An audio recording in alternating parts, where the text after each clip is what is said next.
Hi, I'm Bushwhack18, and today I'm going to show you guys my streaming setup, and we're going to talk about while using the LG C9 55-inch OLED. It's freaking awesome. Let's go.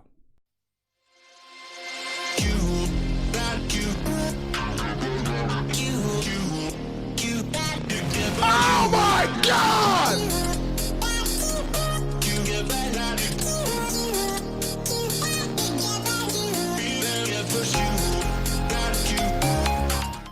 Just want to let you guys know first that I stream live on Twitch every Monday, Wednesday, Friday, Saturday, Sunday. But right now, I just want to take you guys on a tour of the streaming setup. Let's go.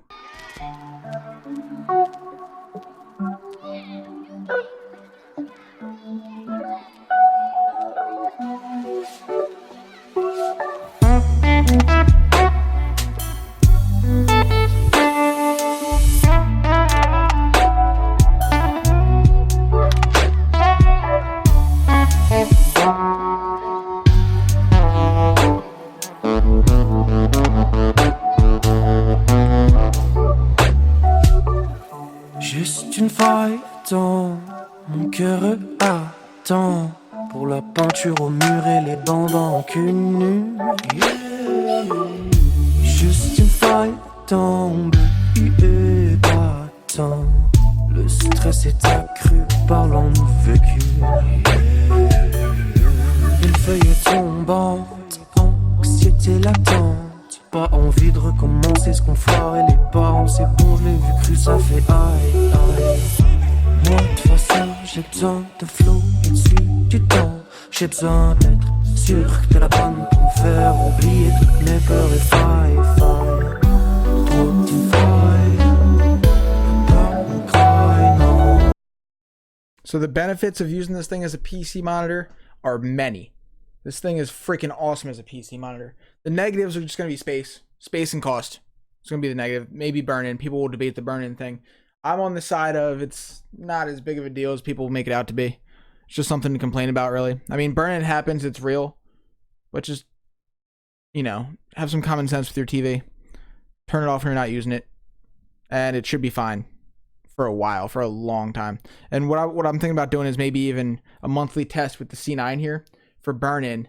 I just want to figure out a way to get it to you guys. I'm gonna have to take pictures of the TV and then upload them maybe, because if I use the screen capture, that doesn't show burn-in on the TV. That won't give us any new information. So I'll come up with a system and show you guys a burn-in test if you're worried about it, because I know there's a lot of you out there that want to use this thing as a PC monitor like I'm using. And I think it's, if you're looking at the TV market or the high-end monitor market, this thing's worth it, because we got 4K resolution. We got OLED, which is amazing. We got 120 hertz. Right now we're limited to 1080p and 1440p at 120 hertz. But soon enough, when those HDMI 2.1 GPUs come out, we're going to be doing 4K 120 hertz, and we have G-Sync. We have ultra low latency. We're on high-end gaming monitor level in terms of input lag. We're talking under 7 milliseconds at 120 hertz. That is elite. That is awesome.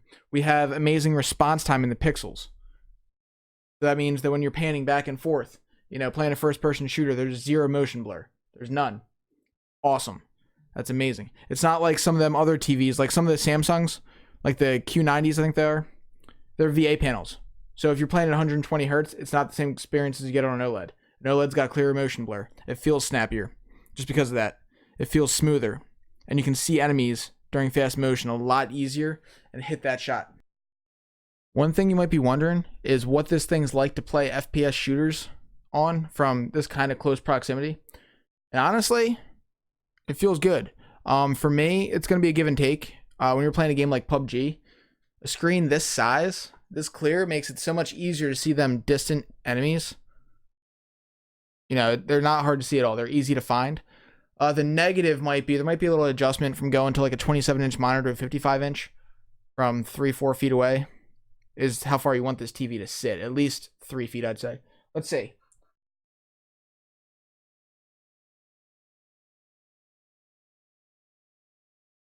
Hold on a sec.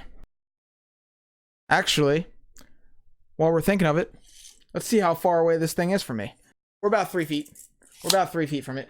So I'd say that's about the minimal. Like when it gets closer than that, What you might deal with is a little bit of motion sickness from the bigger screen. And at least early on, you might still feel that, but you'll get over it. You'll get past that. It's not going to stick around forever. But still, at least 3 feet. Also, watching movies from this close on the OLED, fantastic. But from a streamer's perspective, what I was worried about was the camera angle from the webcam. My Logitech Brio is mounted at the top of a 55-inch TV, 3 feet away from me. Still looks great. No problems with the webcam. So, not a big deal at all. What I use to capture my signal and send it to my streaming PC is just NDI. You can download it for free. It sends signal over your Ethernet. You have to have a gigabit switch for your Ethernet, which I got for like $7 on Amazon. But get one of them. Download the software. Make sure you have enough Ethernet cables to go PC to PC. And boom. No matter what resolution I'm running on this thing, that's the cool thing. Because the capture card can get complicated with resolutions and audio and all that stuff.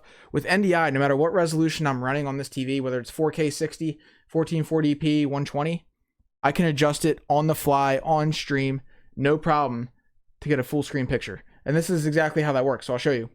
So right now we're running at 4K 60. So what I'll do is I'll go into my NVIDIA control panel, change resolution. Yikes.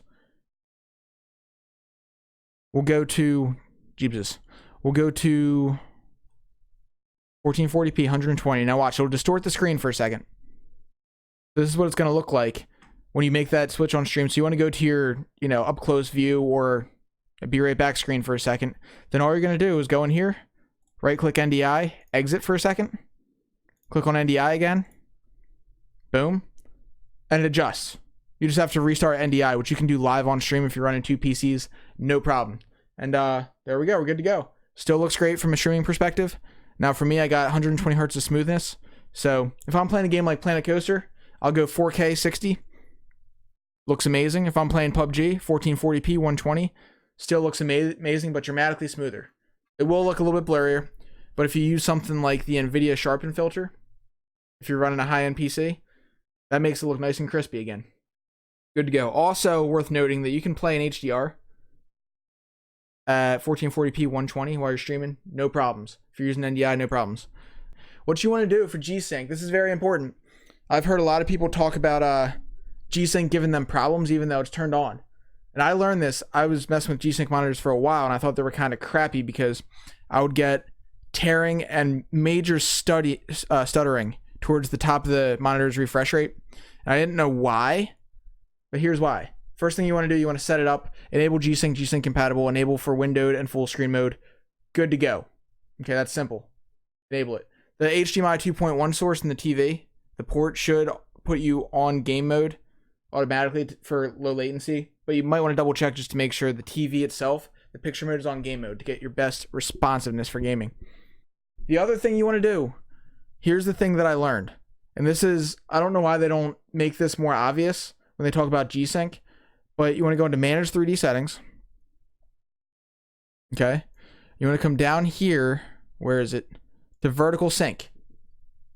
This is so key. We know vertical sync is the thing we use when we don't have G-Sync that adds massive amounts of input lag. Okay. And it gives us a smooth experience as long as we hit 60 or 120 FPS constantly.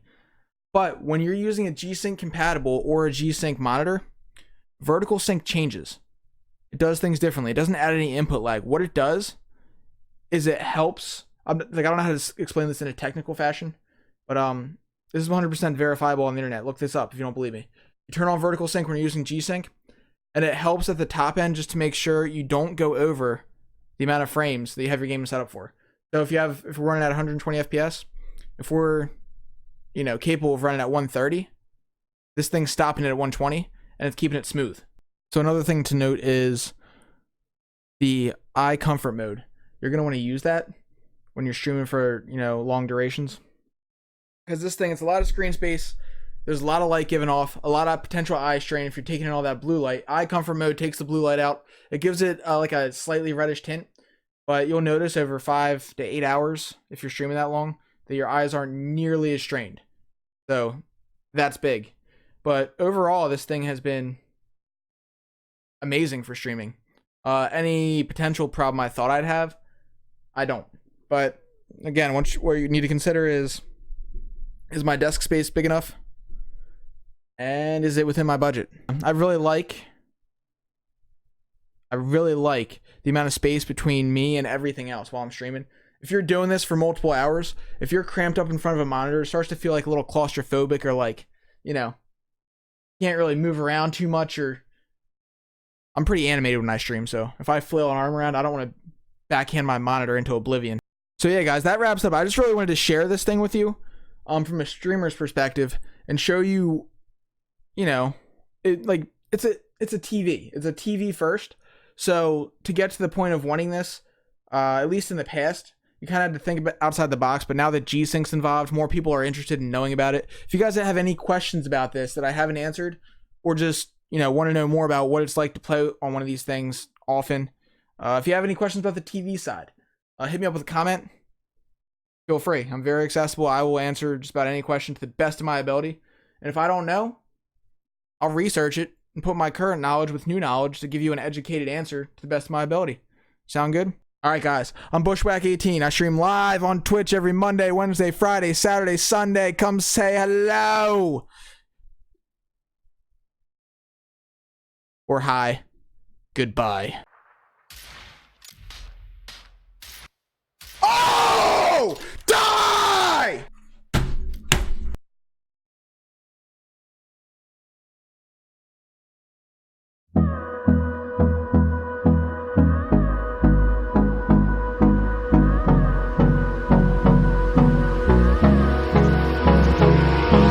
Hold me close till I get up.